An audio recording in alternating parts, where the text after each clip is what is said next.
Donc maintenant qu'on a compris ici l'utilité de notre demande, on va pouvoir continuer. Et ici pour la méthode get, ce que j'avais fait ici, c'est que j'ai retourné ici la plupart des jobs que j'avais créés ici dans cette constante job directement lorsque l'utilisateur va appeler localhost 5000/rien.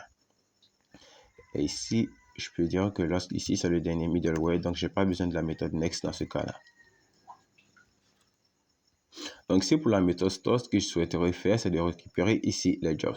Et ici pour les jobs, je dois avoir un format bien spécifique. Ça sera ici le format ID qui sera. On a besoin ici d'avoir un ID et ici un titre. Donc ici pour le format, je vais aller au niveau de Insomnia. Et ici, je vais lui dire que ce que je souhaite récupérer, c'est un titre. Parce que l'ID, je vais vouloir le générer automatiquement. Et ici, pour le titre, on va dire qu'on va avoir ici un titre qui sera Angular Dev. Et si on clique ici sur Send, ce qu'on va vouloir faire, c'est qu'on va vouloir mettre à jour ici ce tableau de jobs.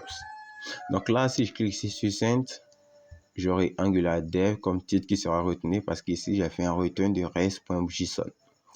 Alors, comment je peux faire ici pour insérer dans ce tableau? C'est à peu près la même chose comme le JavaScript classique. Je peux ici faire ici un jobs.push.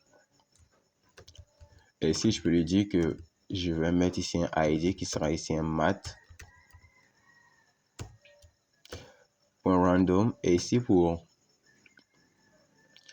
le title, je vais lui dire que le title, ça sera égal à request.body.title. Et ici, ce que je vais faire, c'est que là, plutôt que de retenir ici le request.body, je vais ici retenir quelque chose de différent. Je vais retenir ici un status code qui sera ici en 200. Un status message qui sera job ajouté. Et ici un data qui sera jobs. Donc si je fais ça et que je retourne ici et que je teste et que je clique ici sur Send, on aura ici jobs ajouté.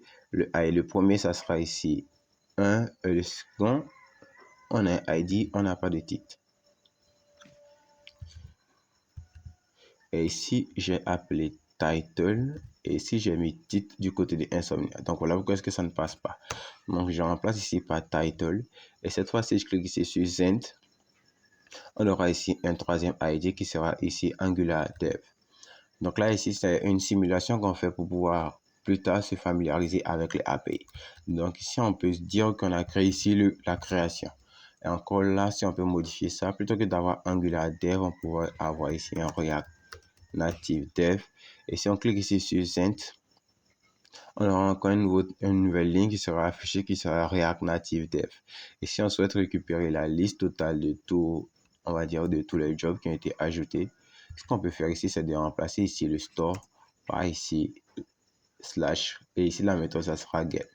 Et ici, si on clique ici sur Send, on récupérera la liste des jobs avec le jobs found comme status message, status code de 200 et ici les datas qui correspondent aux jobs qui ont été ajoutés.